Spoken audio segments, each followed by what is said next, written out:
Member transactions entry చేస్తున్నాం. Member active loan మనం entry చేయాలి. క్లిక్ చేద్దాం. అందరి సభ్యురాల పేర్లు కనిపిస్తున్నాయి. యాక్టివ్ లోన్ ఎంట్రీ చేయడానికి మెంబర్ పేరుని క్లిక్ చేయాలి. క్లిక్ చేయగానే పేజ్ కనిపిస్తుంది. ఎడిట్ బటన్ కనిపిస్తుంది. ఎడిట్ బటన్ క్లిక్ చేయాలి. మనకు యాక్టివ్ లోన్ పేజ్ కనిపిస్తుంది. మెంబర్ పేరు, భర్త పేరు చూడవచ్చు.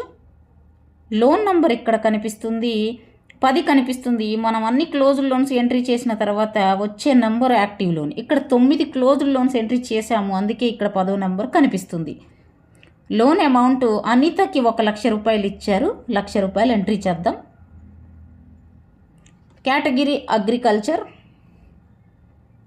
Purpose land development. మీ యొక్క సభ్యురాలు ఏ కేటగిరీ కోసం తీసుకున్నారో ఆ కేటగిరీ మరియు పర్పస్ సెలెక్ట్ చేయాలి.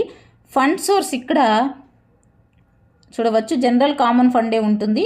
ఇక్కడ ఒక్కటే ఉంటుంది. ఇక్కడ CCL CAF పొదుపు ఇక్కడ ఉండదు. CCL CAF కేవలం SHG లోన్ అవుతుంది. SHGకి లోన్ అవుతుంది. మెంబర్కి ఎక్కడి నుండి లోన్ ఇచ్చినా గ్రూప్కి కట్టవలసి ఉంటుంది. అందుకే ఇక్కడ CCL CAF ఉండదు. జనరల్ కామన్ ఫండ్ సెలెక్ట్ చేయవలసి ఉంటుంది.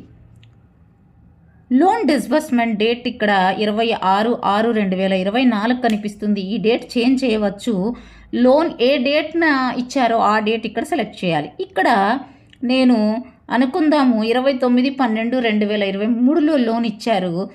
నేను సెలెక్ట్ చేస్తున్నాను.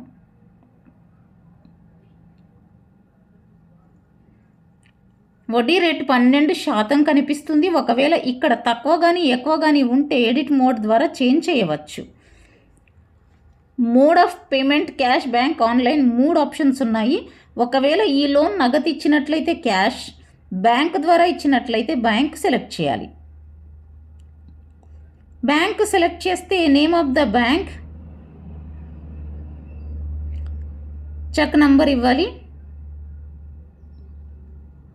ఇక్కడ మనం సమ్మరీ ఎంట్రీ చేస్తున్నాం. క్యాష్ సెలెక్ట్ చేసినా సమస్య ఏమీ ఉండదు. రెగ్యులర్ మీటింగ్ ఎంట్రీ చేసినప్పుడు అప్పుడు సెలెక్ట్ చేయాలి. అప్పుడు అదే మోడ్లో జరుగుతుంది. ఇప్పుడు మనం సమ్మరీ ఎంట్రీ చేస్తున్నాం కాబట్టి క్యాష్ సెలెక్ట్ చేసి చేయవచ్చు.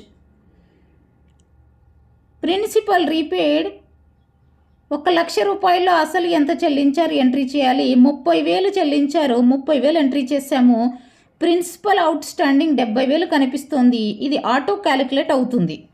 ప్రిన్సిపల్ ఓవర్ డ్యూ, కట్టాల్సిన ఇన్స్టాల్మెంట్స్ సమయానికి చెల్లించని వాటిని ఇక్కడ ఎంట్రీ చేయాలి. వడ్డీ రేటు ఓవర్ డ్యూ ఉంటే ఇక్కడ ఎంట్రీ చేయాలి. టోటల్ ఓవర్ డ్యూ దానికంతటా అదే క్యాలిక్యులేట్ అవుతుంది. రిమైనింగ్ పీరియడ్, ఈ లోన్ చెల్లించడానికి ఎన్ని ఇన్స్టాల్మెంట్స్ ఉన్నాయో ఇక్కడ ఎంటర్ చేయాలి. అమౌంట్ ఆఫ్ ఇన్స్టాల్మెంట్ వచ్చింది. Monthly loan repayment, do you want change the EMI, yes చేయాలి.